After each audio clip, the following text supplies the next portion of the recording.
오늘은 먼저 영상을 하나 보고 말씀을 전하려고 그러는데요.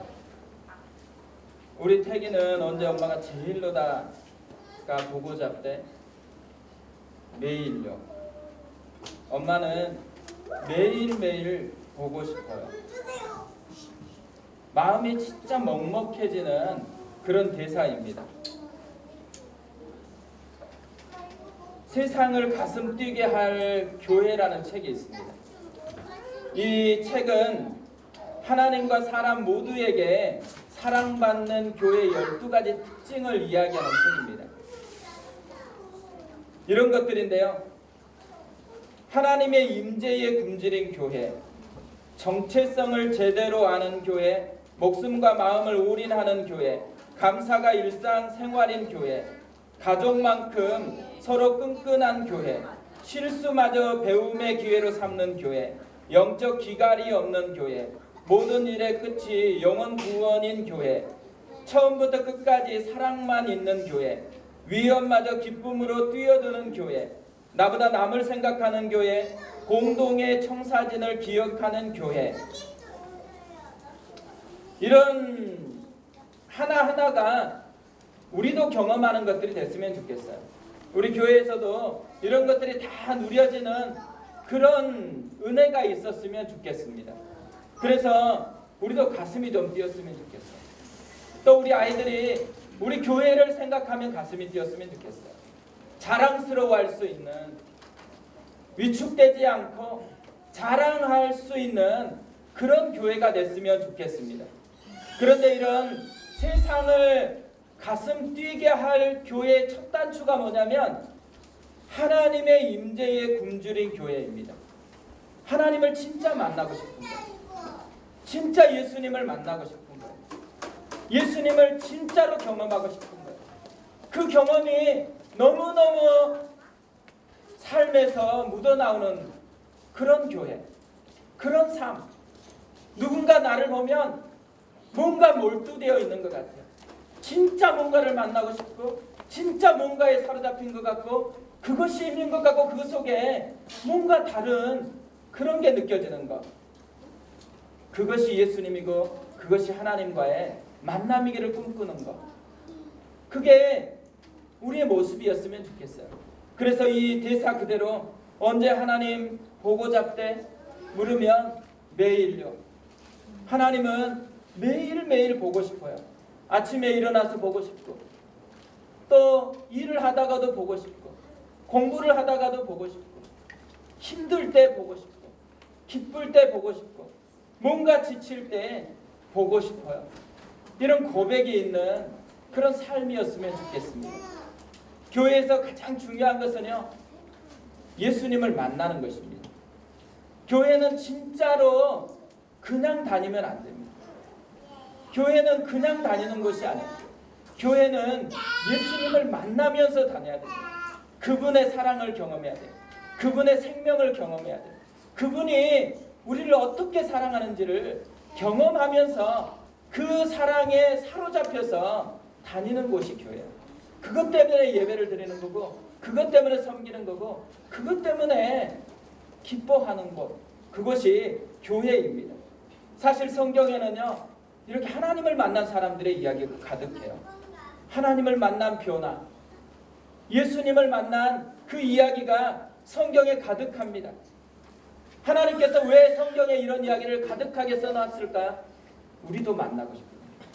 그것을 읽는 우리도 만나고 싶으니까 하나님께서 성경을 통해서 우리에게 계속해서 두드리는 것입니다. 35절에 예수님의 마음이 담겨 있습니다. 이렇게 되어 있습니다. 예수께서 모든 도시와 마을에 두루 다니사 그들의 회당에서 가르치시며 천국 복음을 전파하시며 모든 병과 모든 약한 것을 고치시니라. 예수님이 뭘 하시고 있다고 기록을 하고 있어요? 예수께서 모든 도시와 마을에 두루 다니사, 두루 다니고 있대요. 왜 두루 다니고 있을까? 가슴이 뛰기 때문에 그렇죠. 가슴이 뛰니까 그 뛰는 가슴으로 두루 다니고 있어요. 예수님은 무엇 때문에 가슴이 뛸까요? 사람 때문에. 사람. 그곳에 만날 사람이 있는 거예요. 그곳에 누군가가 있는 거예요. 그래서 사람이 있는 도시, 사람이 있는 촌을 주님께서 열심을 가지고 두루 다니고 있다라고 그렇게 표현을 하고 있습니다. 예수님이 왜 이 사람을 만나고 싶을까요? 뭔가 얻을 것이 있을까요? 가면 식사 대접해주고, 가면 또 환호해주고, 이런 것 때문에 이들을 만나고 싶어 할까요? 금방 게임하는 거 보니까 상품 하나 걸리니까 순식간에 움직이더라고요. 열심히 어디 생겨요? 뭔가 얻을 게 있다라고 생각하니까. 그러니까 열심을 내잖아요. 다 그래요, 사람은. 그런데 예수님이 이렇게 열심을 내는 데는 얻을 게 있어서가 아니에요. 반대예요. 줄 게 있어서. 예수님은 뭔가를 주고 싶은 거예요. 예수님이 주고 싶은 것, 그게 뭘까요? 오늘 본문에 세 가지. 하나는 가르치고 싶어요. 알려주고 싶어요. 두 번째, 천국 복음. 알려준 그것을 누리기를 원해요. 세 번째로는 모든 병과 모든 약한 것을 고치시니라. 이전 방식대로 살지 않고 진짜 회복된 그 모습으로 살기를 원해요. 이거 다 합치면 뭐가 될까요? 다시 가슴이 뛰는 삶을 살기를 원해요. 멈춰버렸던 뭔가의 상처 때문에, 뭔가의 어려움 때문에, 지속적인 뭔가 반복되어지는 것 때문에, 뭔가에 묶여 있었던 것 때문에 뛰지 않게 된 가슴, 그 가슴을 다시 뛰게 하고 싶어 한다는 거죠. 제가 교회를 시작할 때요, 기도하는데 하나님께서 저에게 선명하게 주셨던 약속의 말씀이 있었습니다. 사도행전 18장 9절 10절 말씀입니다. 밤에 주께서 환상 가운데 바울에게 말씀하시되 두려워하지 말며 침묵하지 말고 말하라. 내가 너와 함께 있음에 어떤 사람도 너를 대적하여 해롭게 할 자가 없을 것이니 이는 이 성중에 내 백성이 많음이라 하시더라. 이는 이 성중에 내 백성이 많음이라 하시더라. 동천동으로 오는데요, 주님이 주셨던 말씀입니다. 동천동으로 목사님이 가보라고 한번 하니까 제가 그걸 가기로 결정을 했는데요, 주변에서 반대를 하는 거예요. 교육자들이 그곳에 가면 안 된대요. 왜 안 되냐고 물어보니까요, 동천동은 분당에 가깝대요. 그리고 동천동 사람들은 다 분당권이래요. 그럼 무슨 말이냐면 이사를 와도 어디로 교회를 가요? 분당에 좋은 교회가 즐비하기 때문에 분당에 좋은 교회로 갈 수밖에 없대요. 그래서 안 온대요. 돌고 돌다가 어쩔 수 없이 올 수는 있는데, 근데 일착은 아니라고. 그래서 저를 이제 형으로 생각하고 위해주면서 될 수 있으면 동천동으로 가지 않았으면 좋겠다고. 근데 그렇게 얘기하는 친구들이요, 개척을 해봤던 친구예요. 그리고 또 여러 가지 경험이 있으니까 그 말을 하잖아요. 근데 그 말을 들었을 때 제가 그 말을 어떻게 생각했겠어요? 그 말이 맞다고 생각했어요. 저도 뭐가 없는 사람은 아니거든요. 평가를 해보고 이렇게 해보니까 진짜 그렇게 될 것 같아요. 갈등이 생기잖아요. 제가 사실은 목사님께는, 목사님이 동천동은 한번 가봐라 이렇게 했을 때 제가 노라 그랬어요. 목사님, 제가 알아보겠다고. 뭘 알아보려고 하는데 신도시 쪽으로 한번 알아보겠다고. 그래라. 신도시를 쳤죠. 신도시 추천한 데가 많았어요. 제가 가고 싶었던 신도시가 있었어요. 딱 쳤는데 한 블럭 이렇게 쳤거든요. 진짜 많은 교회가 있어요. 너무 많은 개척교회들이 꿈을 안고 그곳에 이제 첫 발을 디디는 거예요. 그런데 진짜 맨 땅에 헤딩하기로 개척을 하는데 분당 우리 교회에서 이렇게 혜택을 잔뜩 받아서 개척하면서 그분들의 꿈을 깨트릴 수가 없는 거예요. 그분들이 가슴에 이 꿈을 가지고 뛰면서 출발했는데 저 때문에 좌절하고 낙심하면 하나님 앞에서 이게 손해가 된다는 생각을 했어요. 그래서 이쪽에도 쳐보고 나서는 다른 신도시도 마찬가지일 거기 때문에 그 마음을 다 내려놓았습니다. 그 내려놓고 기도할 때 주님이 주신 말씀이에요. 이 성에 내 백성이 많다. 저는 이 말씀을 어떻게 들었냐면요, 하나님의 백성을 삼아야 될 사람이 많기 때문에 우리 교회 사람이 많이 올 거라고 저는 이해하지 않았어요. 우리가 가서 섬겨야 될 영혼이 많다고 이해했어요. 가면 진짜 많은 영혼이 있을 거라고. 하나님의 백성으로 삼아야 되고 하나님께서 마음을 품고서 그곳에서 하나님 백성 삼으려고 했는데 연결고리가 없으니까 그대로 남아있는 그 사람들에게 연결고리 되라고 주님께서 우리를 동천동으로 보낸다라고 믿었습니다. 근데 찾아보니까 장소 찾기가 어렵더라고요. 그래서 다른 쪽으로도 막 알아보는데 근데 갑작스럽게 이제 페이스턴이 연결됐습니다. 사실 동천동은 포기했거든요. 장소가 없어가지고. 그렇다고 교회들이 즐비한 곳에 또 다른 교회를 개척하고 싶지는 않았어요. 그런데 진짜 그 마음을 아셨는지 페이스턴 처음에는 다들 아굴골짜기라고 했습니다. 저도 가보니까 송종국 축구교실 요 정도 가면 나와야 되는데 더 들어가는 거예요. 그러니까 굉장히 마음이 힘들더라고요. 왜 이렇게 깊지? 그래도 거기 없어요. 뭐가 없으니까 조금은 더 마음이 힘든 그런 부분이었거든요. 그런데 그것에 우리가 터전을 만들었잖아요. 그러니까 사실 지금까지는 우리가 열심히 전도한 게 없습니다. 그런데 하나님이 사람을 보내주셨어요.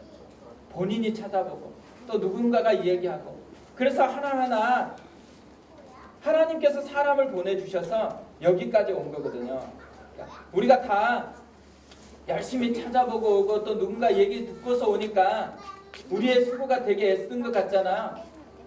근데 그 뒤편에 뭐가 있어요? 하나님의 예비하심, 하나님의 인도하심, 하나님의 꿈, 가슴을 함께 뛰고 싶어하는 하나님의 열심이 있어가지고 우리가 온 거예요. 우리가 옆에 사람 보면요, 다 뭘 봐야 되냐면 하나님의 꿈이 담겨 있는 사람. 한번 보세요. 한번 인사하겠습니다. 옆에 분에게 하나님의 꿈이 당신에게 담겨 있습니다. 한번 인사하겠습니다.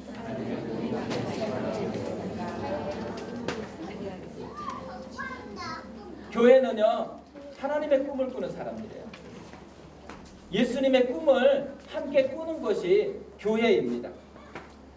오늘 9월 1일이거든요. 어제가 며칠이었어요? 8월 31일이었습니다. 8월과 9월의 차이가 뭐예요? 여름과 가을의 차이예요. 계절이 바뀌는 거예요. 저 오늘이 되게 설교를 다 잊어먹어도 몸만 기억하면 좋겠다 생각했냐면 오늘이 9월 1일이다. 이전 것이 싹 지나가고 새로운 게 펼쳐진다라는 거.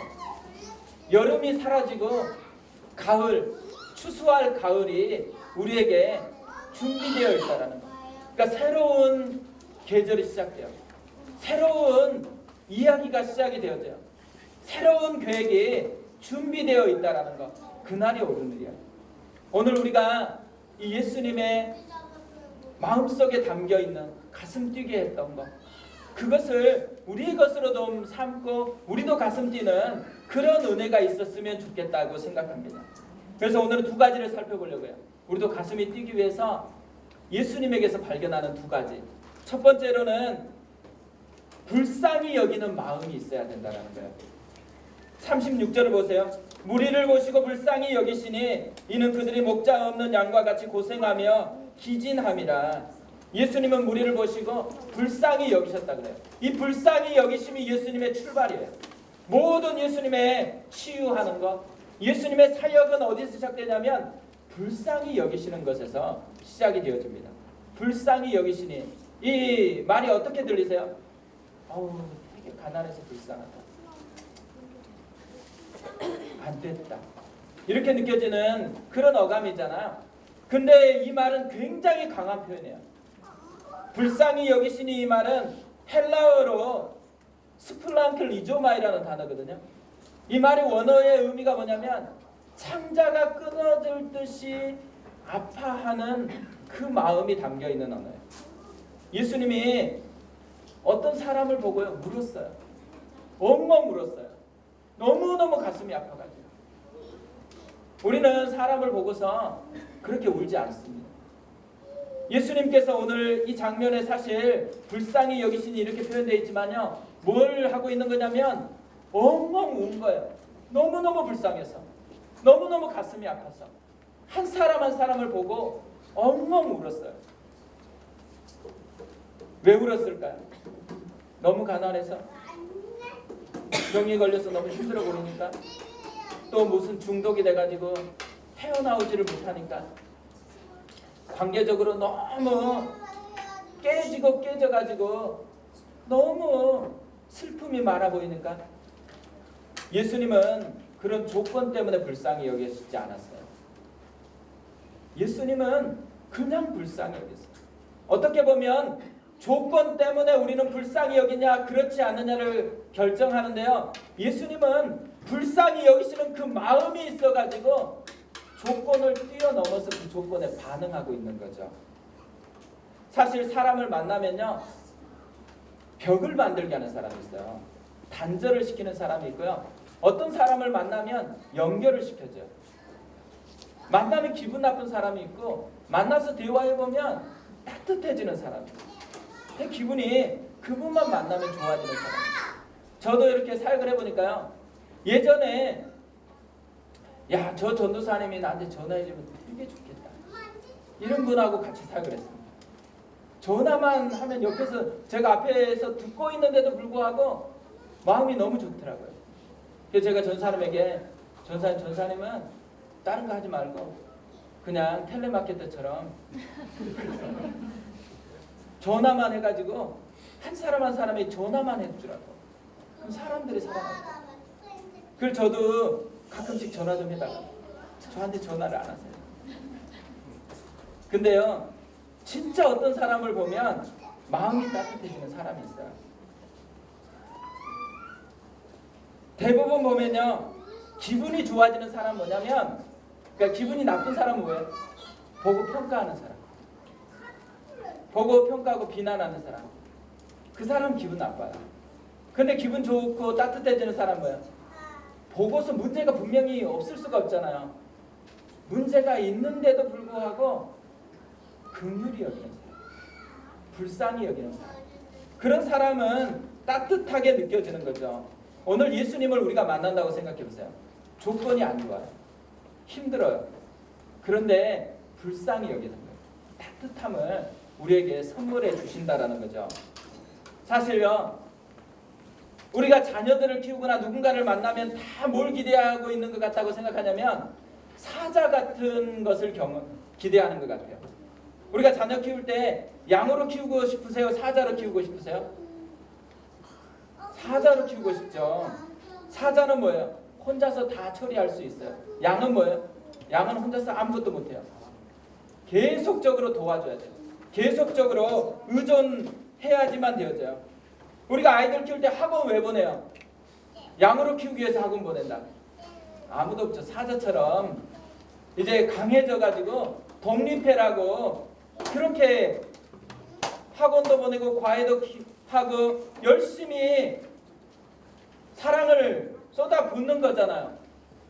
우리가 결혼했어요. 사자 같은 남편을 기대했어요? 양 같은 남편을 기대했어요? 사자로 잡아먹을까 봐서 그런 거지만 잡아먹는 이미지 빼고요, 책임져주고 다 보호해주고 이런 남편을 기대하는 거잖아요. 그런 또 따뜻한 아내를 기대하는 거잖아요. 그런데 막상 해보니까 어때요? 사자인 줄 알았는데 양이야. 애들 열심히 키웠는데 사자인 줄 아는데 사자로 키우려고 했는데 양이에요. 그럼 어때요? 너무 기쁘죠? 사실 마음이 힘들어요. 사자처럼 되었기를 기대하면서 했는데 양 같은 성적을 가져왔어요. 양 같은 그런 거 가져왔어요. 그럼 어때요? 마음이 불편해져요. 그 불편함을 그대로 쏟아내게 돼 있잖아요. 근데 오늘 예수님이 사람을 보면서 목자 없는 양과 같음을 보고, 목자 없는 양이래요. 그냥 양이 아니고 목자 없는 양이에요. 근데 놀라운 사실은요, 목자는 절대 양을 안 버려요. 왜 목자 없는 양이 됐을까요? 양이 목자를 버린 거예요. 자기가 뭔가 좋은 것 하고 싶어서, 게임하고 싶은데 엄마가 자꾸 공부하라 그러면 힘들잖아요. 그럼 어떻게 돼요? 엄마를 버리죠. 마음으로 버려요. 단절. 오늘 예수님이 보고 있는 그 한 사람 한 사람은 사실은 자기를 버린 양이에요. 예수님을 거절하고 예수님을 싫어하고 예수님을 버렸어요. 그런데 어떻게 해요? 예수님께서 그런 사람을 향해 찾아갔어요.